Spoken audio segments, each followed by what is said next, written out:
or a coalition of Fulani youth from most part of Nigeria.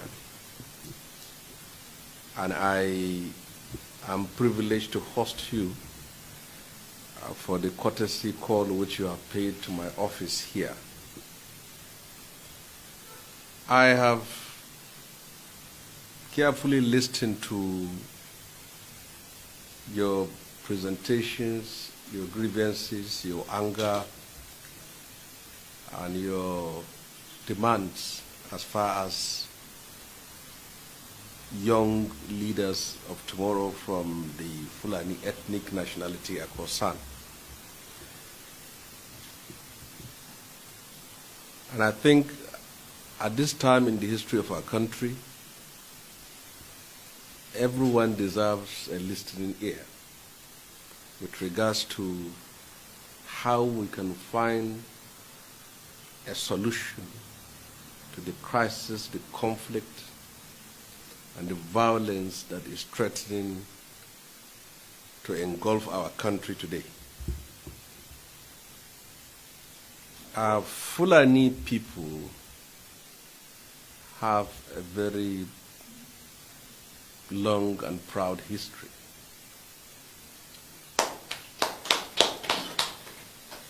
And I believe your history predates that of the history of Nigeria.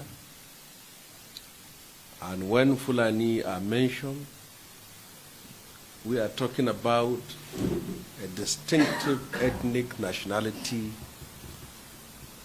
that can be located in most part of West Africa and even Central Africa. And those who are historically acquainted with the Fulani ethnic group have known you for what you are and also for what you represent. Today, this is a Nigeria of 21st century, and we are facing a crisis that is threatening our peace, threatening our stability, and threatening our unity as a corporate entity and as a nation. And we must be very frank to say that your ethnic nationality are at the center of this crisis. It is a fact that the crisis we are facing today that has to do with violence, whether it is farmer, herdsman conflicts in North Central, or the allegations of herdsmen killing people in southwest and southeastern part of Nigeria, or the banditry that we are experiencing here in northwestern part of Nigeria, there is an incontrovertible presence of Fulani in such conflicts. As young people, as young Fulanis, you will be facing two types of battle of which you all have to fight them. You have to fight them for your survival of your people, for your survival of your culture, your tradition, and your own family, as far as the reality of 21st century is concerned. There is no doubt about it. The violence perpetrated in the northwestern part of Nigeria by bandits are basically from the ethnic Fulani group. But that is one. And when we talk of herdsmen, there is no Hausa herdsman, there is no Igbo herdsman, there is no Yoruba herdsman. The trade, the tradition, the culture, and the profession of Fulani is rearing cattle, and that is why you are called herdsmen.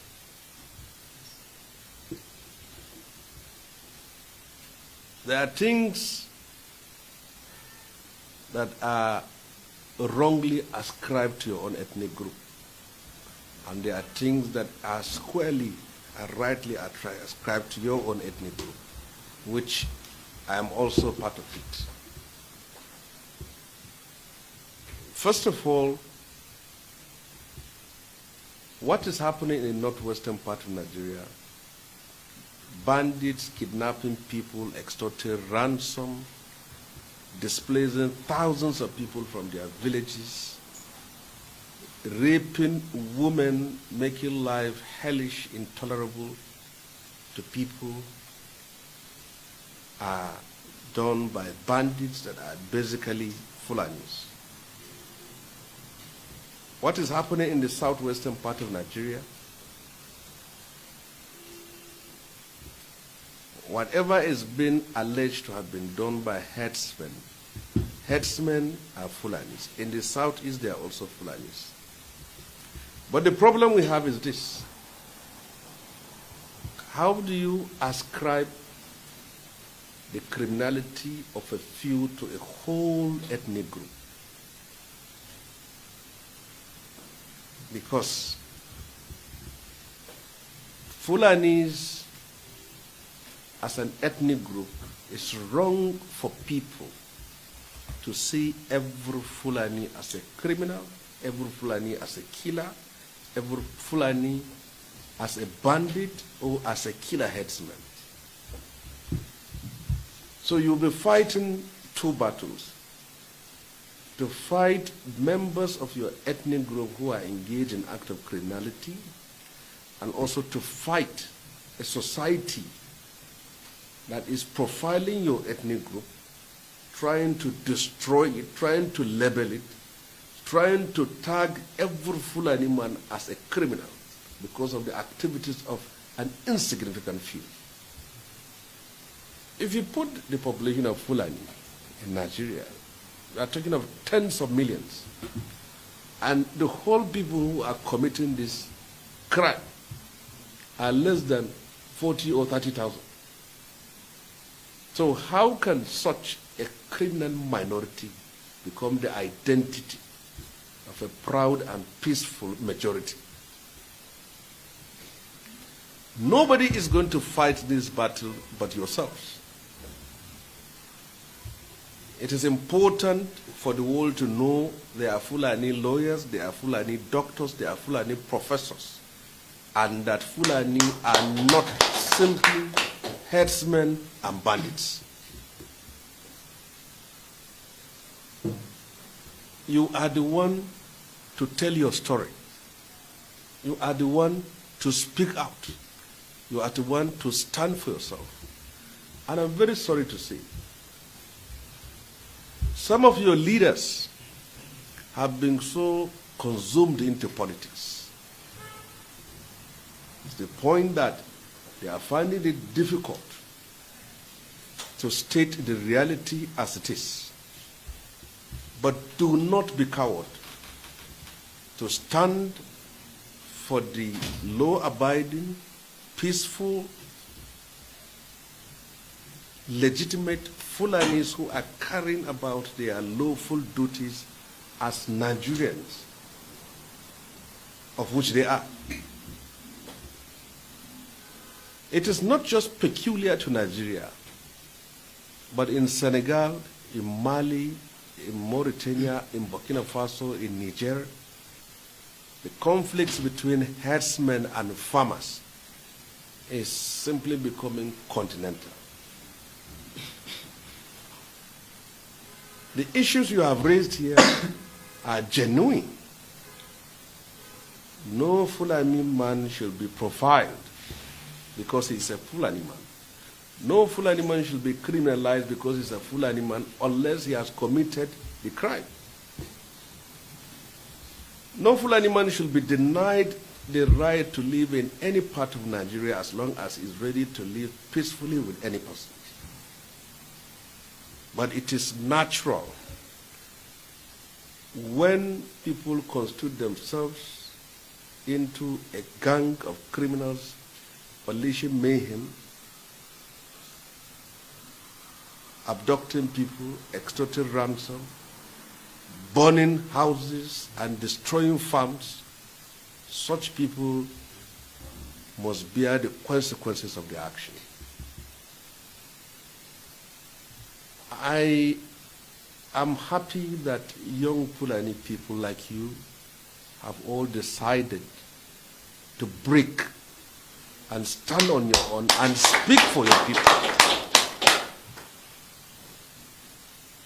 And I think it is also important that as a nation, those who are determined and committed to breaking this country by issuing eviction notices and killing people who don't come from their own part of the country are enemies of Nigeria and are anarchists for which the nation must not fall in arms. A Yoruba man has the right to live in Kano, in Kaduna, in Sokoto, in Jigawa. And a Fulani man has the right to live in Oyo, in Ekiti, in Oshun, in Lagos, and in Ondo State. And a Fulani man also have the right to live in southeastern part of Nigeria and south-south. Likewise, an Igbo man or an Ijo man have the right to live in northern part of Nigeria.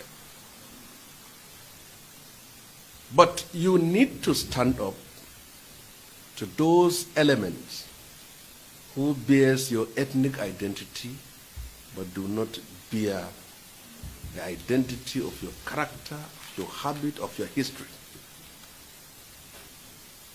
Bandits in the Northwest have become a state within a state. And the activities and the violence going on in the southeast and south part of Nigeria, for which Fulani have been implicated, is threatening to tear this country apart. This is a reality which we must take. And if anybody is interested in the future, the unity, the stability, and peace of this country, there is no reason that anyone, whether the government or any ethnic group, should embrace criminality. People who want to break this country on ethnic lines are enemies of Nigeria. People who want to evict any Nigerian because he is not indigenous to that place are also enemies